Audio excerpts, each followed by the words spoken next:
I believe the first milestone for Mosaic is to encourage successful young Muslims to reach into our schools and communities, to act as ambassadors, role models, and mentors to other young Muslims facing the challenges of growing up in these difficult times. I envisage that Mosaic will need to encompass a wider set of flexible groups, perhaps based around different professions or indeed around urgent social issues. The rehabilitation of ex-offenders in Britain comes to mind, for instance.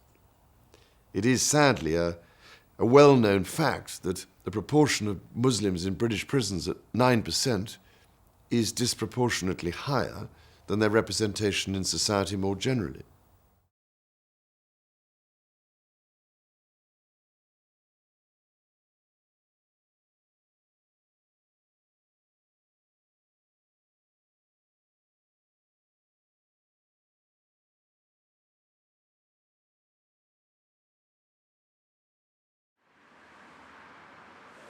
I was asked to lead a Seeing as Believing tour for business in the community, where we went to see some inmates in Wormwood Scrubs.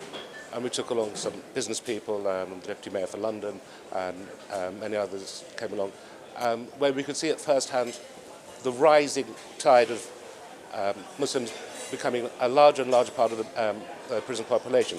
It's got to the stage now where 12% of all prisoners in British prisons are of Muslim origin.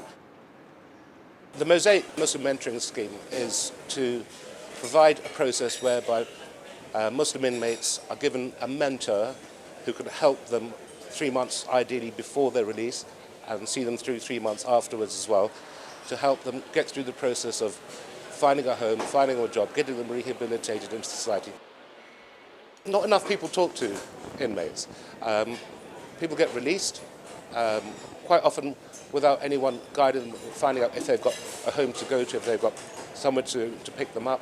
They're given £46 on release. It doesn't go very far if you haven't got a home. It doesn't go very far if you haven't got a job.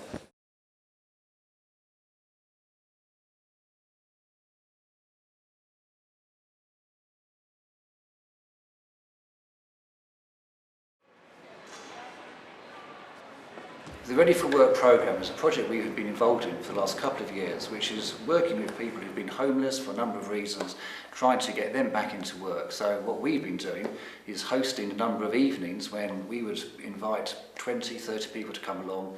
We give some support about CV preparation, interview skills, etc. And on top of that, we've also had a number of placements on our project, people working in HR, finance, etc. For a 2-week period, possibly it gets extended slightly longer, where people just learn basic skills about what it's like to return to the work environment, etc. And it's worked out fantastically well. Over the last couple of years, we've had a range of clients placed with us. We've had people who are simply homeless, and they've been fine. At the other end, we've had a number of people with convictions, some very serious convictions, etc., and it hasn't been a problem at all. People come along, they're placed with us. That side of things is kept completely confidential. The placements are only placed with us by business in the community if they themselves are happy that the placement's right for the organisation and there's a right match. And following from there, we've had no problems whatsoever. It's not an issue in the slightest. And I think anybody who's considering their involvement shouldn't even, worry about it.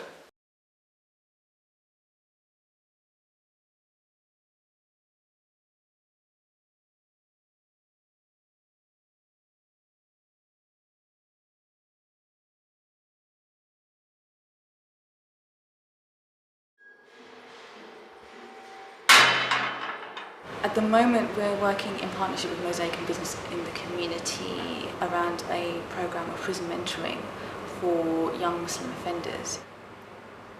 I think about a third of the prisoners that we spoke to were actually re-offenders, and they reported that when they came out of prison, they were ostracised by their family, by their friends. Life had changed significantly for them, and ultimately they were lost. They couldn't find, they aspired,